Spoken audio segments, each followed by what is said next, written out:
When Julius Caesar needed an unbeatable force, he didn't just turn to ordinary soldiers. He created a legion that would become his secret weapon, the 10th Legion Equestris. But what made this legion so special, so feared, and at the same time so loyal to its leader?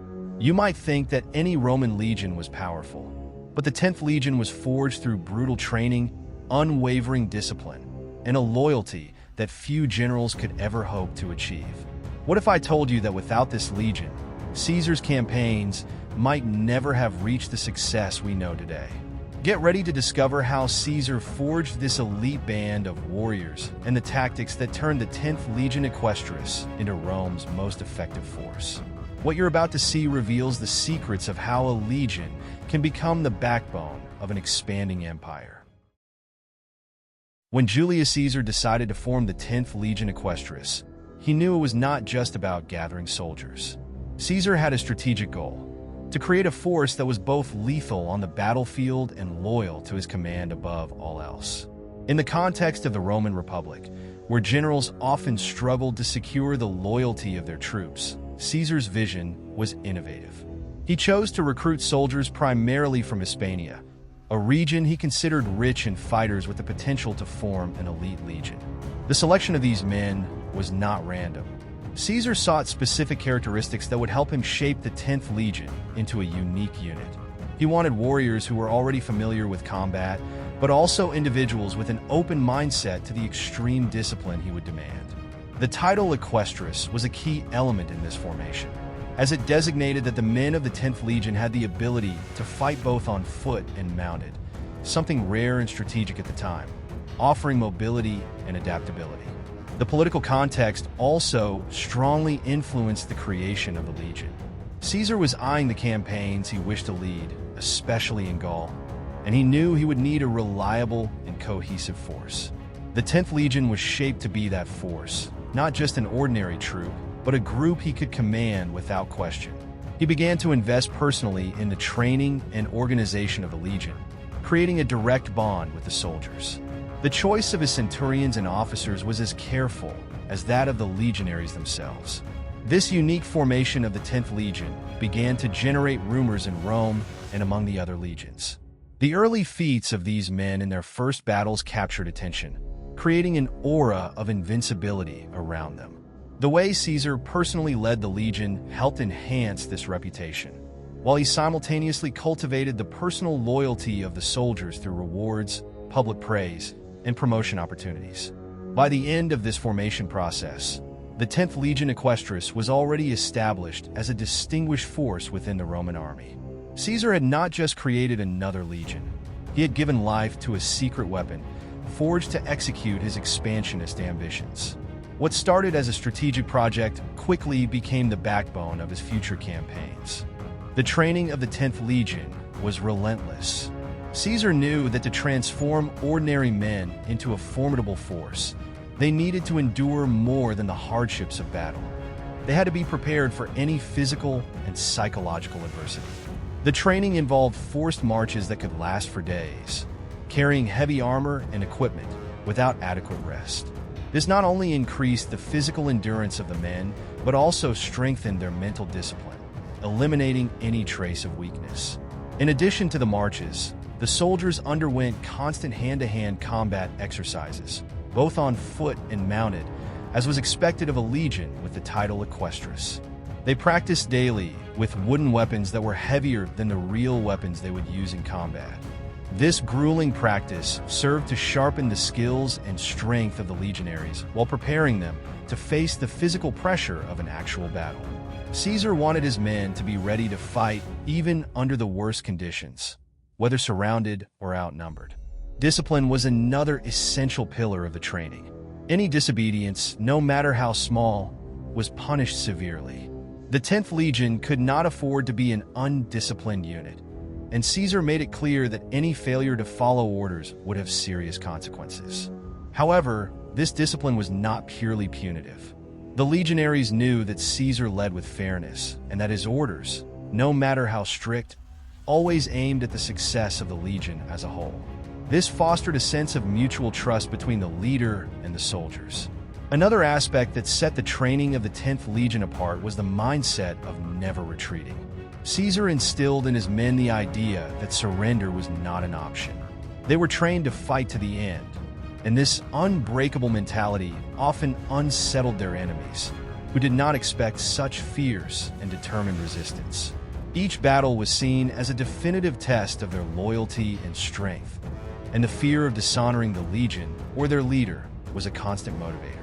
The brutal training of the 10th Legion not only prepared the men physically, but also transformed them mentally. They became war machines, ready to face any challenge. Under Caesar's command, they formed a unit that was feared by their enemies and respected by their allies, paving the way for the victories that would come in the campaigns of Gaul and beyond. From the beginning, Julius Caesar understood that the loyalty of his men would be a crucial differentiator in the campaigns he intended to lead. The 10th Legion, in particular, developed an unbreakable bond with Caesar, something that went beyond mere military duty. This did not happen by chance. Caesar invested time and effort into creating a sense of brotherhood between himself and his soldiers, something rare among Roman commanders of the time, who typically maintained a strict distance from their troops. One of the most effective methods Caesar used to gain this loyalty was the closeness he maintained with his men. He marched with the Legion, shared the same hardships, and was known for personally encouraging his soldiers during decisive battles. For many of the legionaries, Caesar was not just a distant commander. He was a father figure, someone they trusted and were willing to fight for until the end. This bond was reinforced by the rewards and honors Caesar distributed, ensuring that the achievements of the 10th Legion were widely recognized. The loyalty of the 10th Legion was tested on several occasions, and it never wavered. During critical moments, such as the battles in the campaigns of Gaul and the crossing of the Rubicon, Caesar knew he could count on this legion to follow him without question. This trust was mutual. The legionaries knew that Caesar was committed to their success just as much as they were committed to his. This created an almost perfect symbiosis between leader and soldiers, a relationship that few other legions were able to replicate. However, the loyalty of the 10th Legion extended beyond the battlefield. When Caesar faced political opposition in Rome, he relied on this legion to support him, even in moments of uncertainty.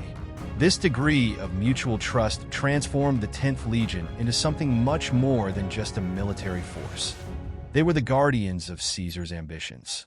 In return, Caesar promised wealth, glory, and the assurance that their names would be remembered in the history of Rome. This relationship of loyalty between Caesar and the 10th Legion was crucial to the success of the general's campaigns. Without this mutual trust, many of the strategic victories that Caesar achieved might not have been possible. The 10th Legion became the ultimate symbol of fidelity to a leader, something that would resonate for centuries in the military imagination of Rome. In addition to their unyielding loyalty, the 10th Legion Equestris stood out for its innovative combat tactics, which often caught their enemies by surprise. Caesar, a brilliant strategist, knew he could not rely solely on the brute strength of his men.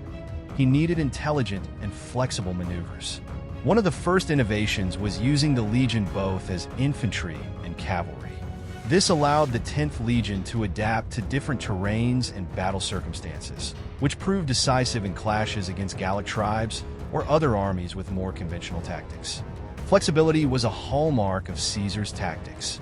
He divided his forces in a way that kept the enemy constantly disoriented, forcing them to adapt to new battlefronts.